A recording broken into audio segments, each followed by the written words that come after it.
All right, stress. Right, stress. Nobody likes stress, but we all get stress.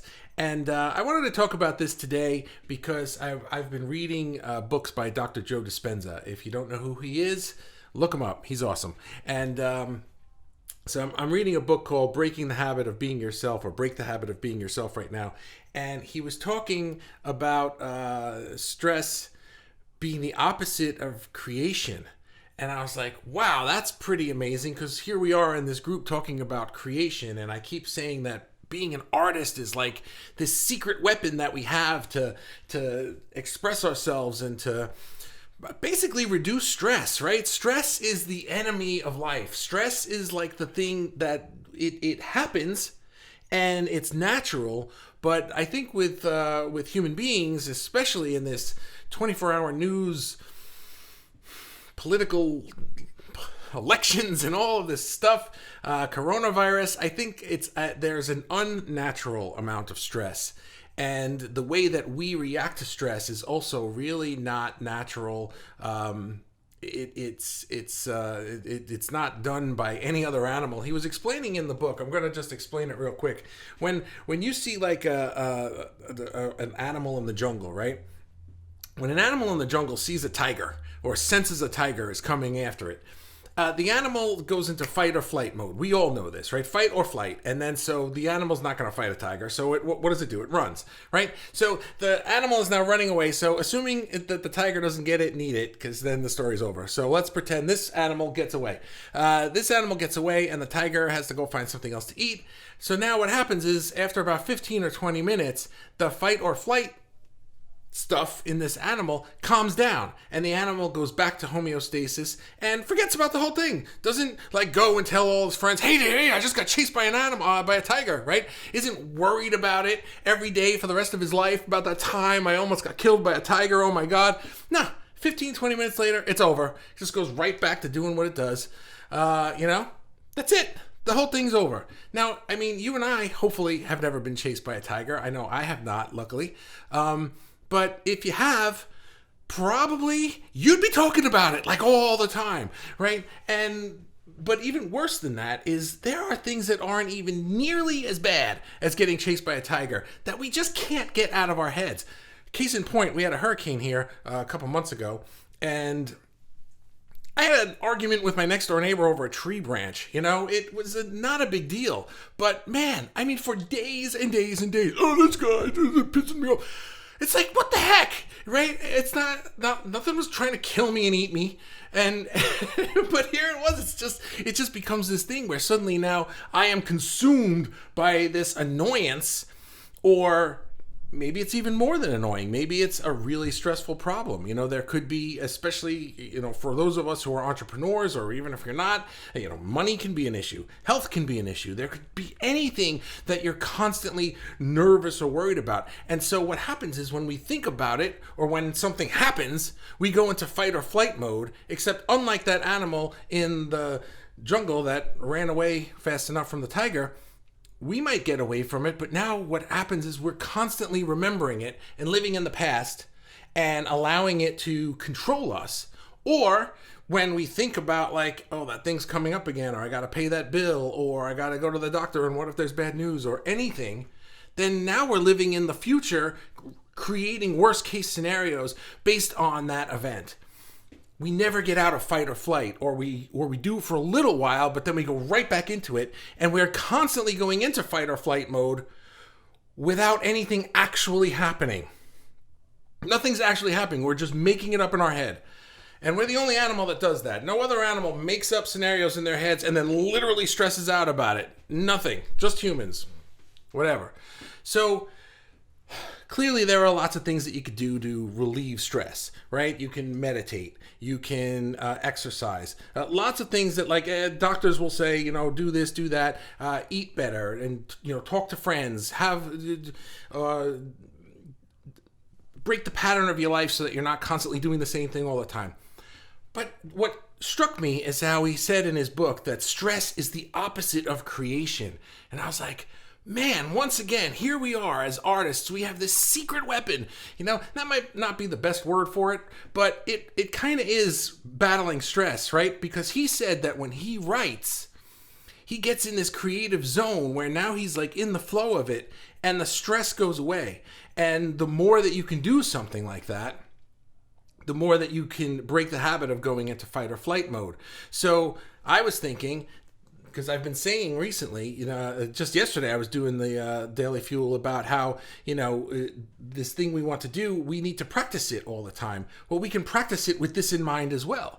So if we're flexing that muscle and we're just giving ourselves a thing where it's like, well, for 20 minutes a day, I'm going to write or paint or dance or sing or whatever, right? Or 30 minutes or 10 minutes or whatever. You pick the time, you pick the thing.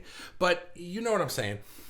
If we can practice that, and know that this is going to help me to reduce stress, and we can make this a habit, I think that's a wonderful thing, So now not only are we building this creative muscle to get our art going, but at the same exact time, we're helping ourselves to alleviate stress, break out of this fight or flight habit that we have, and instead creating a habit of creation instead of creating a habit of stress. So I hope that made sense. I'm going to jump in the comments, and hopefully you guys can make some sense out of that, and we'll see what we got. I heard a lot of dinging, so that's cool. I'm going to go to the beginning. Mikey says, hi. Hi. Mikey, how you doing? And Amy's here. Hi. And relax. No. Right?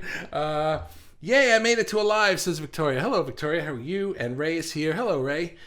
Stress, just what you needed. Yeah, this is not stressful. By the way, when I say I'm not breathing and I'm talking really fast, this is not stressful to me. This is a flow state for me. When I am in a flow state, I get very blah, blah, blah, right? And even when I'm not on these lives, like for example, I'll sometimes do a walking meditation for myself where I will, I like to visualize things. So I'll visualize where I'm taking my business, or I'll visualize grand things in my life. And sometimes I'll do it quietly, sitting with my eyes closed and meditate. But sometimes I'll actually do what I call a walking meditation. And I just mean I literally am walking around. I could be here in my office. I could be walking back and forth within 10 feet. Or I could be out at the park, walking around the park. But I actually talk out loud. So if I do it out at the park, I put earbuds in so it looks like I'm on the phone. Because, normal people don't understand us talking to ourselves. But so I'll just talk out loud, and I get into a flow state. And after a little while, when I'm in that flow state and I'm really creating and visualizing in my head, I'll realize that I can be talking fast and I could be like really going like this. So that's one of the reasons that I love doing Daily Fuel, is that it forces me to be creative, which gets me in this flow state and reduces my stress, even though I probably stress you out from the way that I talk and not breathe. Blake made it. Hi, Blake. How are you? Lots of people here today. Hector. Hello, Bobby. Hello, Hector. Still saying hello. Hi, Bobby. I love you. I love you too, Dad. Hello. How are you? Amy, dwelling on your stress just prolongs it. Yeah, it really, really does. And I mean, I do it. I'm a practitioner of that. But I think what happens is if we can be cognizant of it, if we can be aware of the fact that we're doing it, and be aware of the fact that we can use our art to create a habit that's the opposite of it. But, well, then, it might take some time. It might take some getting used to, and you might have to catch yourself forgetting to do it. You might realize, oh my goodness, I haven't done my art in a month. And I said I was going to do it 20 minutes a day, and I haven't. Okay, start again that day and do it for a week, and then you forget again, and then you start over again. There's no time limit. There's no, well, except for the one time limit. But, as long as you keep doing it, you can start over at any time. Kelly says, we don't really realize how great of storytellers we are until we can observe the terrifying, scary stories we tell ourselves on a daily basis. That's really true. I mean, come on, we probably all have these ridiculous stories that we tell ourselves. That's when you're like imagining a horrible future or just reliving this past. Do you ever have arguments in your head with people? People, like an argument about a thing that happened a week or a month or a year or 10 years ago? I don't anymore because I'm awesome, but you probably do. Blake, I'm teasing. Making up stressful stories is called projection. I had that written down and I forgot to say it. Thank you, Blake. It is. You're right. You're projecting into the future. I literally had it down. We project, plan, and worry, right? When you're planning to succeed and you're planning an amazing future and stuff, that's visualization. That's amazing, right? That's imagination. That's creation. But when you're using your projection ability and you're planning and you're using your creativity for like this worst case scenario, That's worry. And that's stress. So let's not do that. Let's make it a group rule. No more of that, all right? Did anybody see this? It's really funny. Laura, my wife, shared it with me the other day. It was a video of Bob Newhart when he was on Mad TV, and he was a psychiatrist. And the lady comes in and says that she has this problem or that problem, and he says, "Well, it only takes 5 minutes for my therapy." And there's only 2 words that I'm going to say. And so go ahead and tell me your problem. And she tells the problem. And then he goes, okay, here are the 2 words. And, in classic Bob Newhart, deadpan humor thing, right? And he's like, stop it. That was it. Stop it. I don't know if you guys are laughing or not. I'm laughing because it was funny. I should find that and post that in here. It was really, really funny. So hopefully you're laughing at home. You're like, ha, ha, ha. Anyway. Sometimes I go off the rails because I can't see anybody. I have no idea what the reactions are to anything that I'm saying. So there, I see some laughy faces pop up. So there, you're laughing. Thank you. We don't really making up a stress. Something, Kelly says, something that has been helping recently when my heart is racing is to put my hand on my heart and tell it that it's safe and loved. That's a really great thing. I've done that. I've been like soothing and comforting to myself. Like, it's okay. There's something about that, like just the physical touch to tell. It's like you, the adult, are telling you, the child, the inner child, that everything is okay. And if you are okay with doing that and you can get past the weirdness of it, then it works. If it doesn't work for you, then try something else. But that's a thing. My dad says I like to fight. Yeah, well, the thing is, when it comes to fight or flight, right? We live in this world. We're not being chased in a jungle, so we can't run. Right? You can't just like pack up your stuff and run. Well, you can, but you can't do it all the time because you're going to pack up your stuff and run away, and then you're just going to bring all your problems with you anyway. So we can't just run away from our problems, and we can't fight because I don't want to go to jail or anything like that. And you hurt your hand when you punch somebody, but we can't do that. We can't fight and we can't flight, right? So what do? We hold it in and we make up stories and we stress. Victoria, I like that. Make a habit of creation, not a habit of stress. Yeah, that's really cool. And that's what I said. Thank you very much for telling me what it is that you like and not just saying, I like that. Although that would have been funny. I like that. And I wouldn't have known what you're talking about. I like both ways. But yeah, make a habit of creation and not a habit of stress. That's what I wrote. So Mikey says, tension, stress is part of creation itself. Its boundless energy is a feature of every relationship in all worlds. The unknowing masses resist its manifestation and wear themselves down trying in vain to escape it. But the wise know how to use it and to remain aware of their part in a divine awakening that is the fulfillment of life. Cool. Thank you for that. Sometimes when they're really long like that, then I don't even remember how it started. But because it's hard to read like this, I'm like trying to see the words. So yeah, the gist of that, as I take it, is that a lot of people don't even understand that this is an issue, right? Here I am talking about how we as artists have this secret weapon to use art as a creation habit to alleviate stress and to also then get out of the habit of being stressed out. Whereas most people are not only in the habit of being stressed out all the time, but they're not even aware that this is a thing that's going on. So here we have, as spiritual artists, this self-awareness to understand that, oh man, this is happening, but also the ability to say, hey, I can use this thing I can do to undo that. So that's how I took that. Thanks. Amy says, I sing that Frozen movie song, let it go, to stop stressing. That's cool. Anything you can do. I've had times where I was so stressed out that screaming in anger was helpful. Because sometimes if you're really low vibrationally, anger can be a higher vibration than where you are. So screaming just gets you there. But if you're not that low and you're like, hey, singing is going to make me feel good, whether you sing or you don't, right? Sometimes it's just like you're literally belting out physical energy from your body. And, energy, sound is energy, the energy coming from your chest to get that out. And you don't have to record it and put it on iTunes. You just have to sing it in your living room or your garage or your car or wherever and get it out. It's a release of energy. So good for you, Amy. That's wonderful. Victoria says, there are also different types of stress. Some types of stress can be used as a tool, but other types are paralyzing and create psychological traumas. Knowing the difference can help us be better humans. That's also true, right? I mean, sometimes we can take that stress and we can plug it into our creativity. We can use it to, I mean, not all art and creation is lovey-dovey flowers and hearts and stuff like that. It's nice to talk about that stuff, but that's not life. That's not what everything is. A piece of art can be, Christian just the other day took the Mona Lisa and gouged out the eyes, and it was really cool looking. Certainly that's not pretty, and it's not stressless. There's stress in there, and sometimes we can take that stress and we can express it, so blend the two together if you must. I think that's a cool idea. Blake says happy Halloween, everyone. And Ivan's here. What's up, pal? How you doing? We need to save a battery. I'm sorry, I don't know what that means. Mikey says happy blue moon too. Okay, what does that mean? We need to save a battery. I don't know what that means. I'm sure it means something, and I'm missing it. Chances are I said something, and now I don't remember what I said. But so I apologize for that.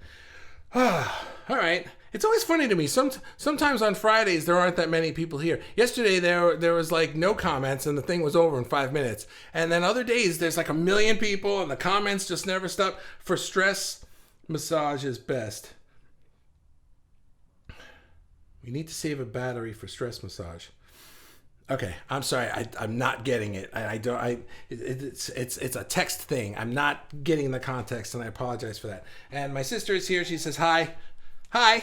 The nice thing about this, because I've mentioned my sister and my wife have the same name, but here on Facebook, I also see their picture, not just their name, on Ecamm, so I don't confuse them. So that's a wonderful thing. All right, guys, I am done. And Laura, my sister, you get the booby prize today, and so you're the last comment. So tomorrow I'm going to do somebody is awesome thing. I don't know exactly who yet. I had a couple in mind that I was going to do. And then Kelly suggested Yoko Ono today for a really good reason. If you have an input on that, find her post about Yoko Ono and comment on that. There's a discussion about that going on.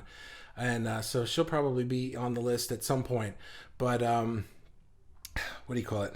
So yeah, so tomorrow will be that, and then Sunday I'm off, and then next week I want to talk about business and the business of art, but specifically I want to start sharing with you what I'm doing with my business and lay it out in a way that anybody who's interested in business and art can follow along and kind of not do what I'm doing, but understand what I'm doing, and then ask some questions so that we can all figure out how to better move our art businesses forward.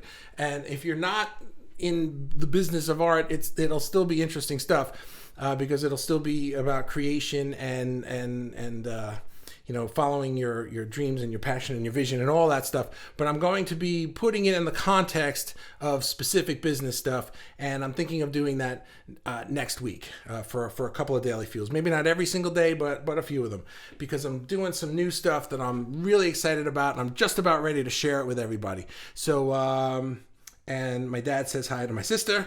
You guys can have a conversation amongst yourselves. And Victoria says, I'll be doing Halloween stuff, so I'll have to hop on the replay. That's cool. Yeah, I know sometimes people are like, I'm sorry I missed the live. That's okay. I'm the only one who has to make the live, because if I miss it, there's no live. If you miss it, you can watch the replay. You could not watch it. I don't expect everybody to watch them every single day. They're here for you when you want them. If you're not into it that day or any day, that's fine too. I'm sure there are plenty of people in the group who don't even know that I do these lives, and they see other things and they're just getting value from like seeing the stuff that you guys post, and that is absolutely fine with me.